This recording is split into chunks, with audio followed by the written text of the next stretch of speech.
I'm Atrel Nashar in Washington, where U.S. officials are closely tracking Russian President Vladimir Putin's decision to lower the threshold of what it would take for his country to use its nuclear weapons, a direct response to President Biden's decision to allow Ukraine to use American-supplied longer-range missiles on targets inside of Russia. Ukraine not wasting any time waiting to act on new permission from the U.S. to strike military targets inside of Russia with American-made long-range guided missiles called ATACMS. On Tuesday, which marked 1,000 days of war, Russia's defense ministry said Ukraine fired 6 of these missiles at its Bryansk region, just north of Ukraine.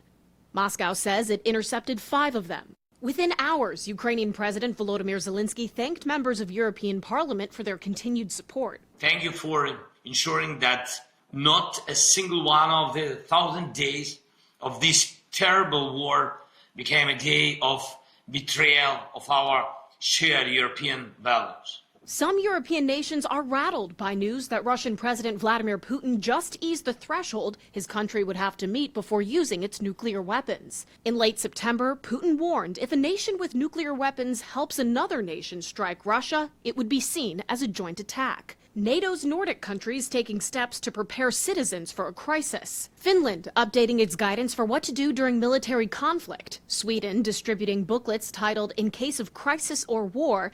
And Norway's guide includes instructions for stocking up on essentials and basic first aid. Back here in Washington, some lawmakers say the U.S. and its allies should not put much stock in what the Kremlin and Putin say publicly because Russia's goal is to intimidate. We have intelligence systems and networks that can understand the way that they are moving their troops around, that understand their strategic nuclear weapons. We know how to assess the threat from Russia. What's difficult to assess is how or if President-elect Trump will continue support for Ukraine and follow through on this promise. I'll get the war with Ukraine and Russia ended. If I'm president-elect, I'll get it done before even becoming president. Some fear Trump will be okay with Russia taking some Ukrainian territory if it brings an end to the war. In Washington, I'm Atrel Nashar reporting.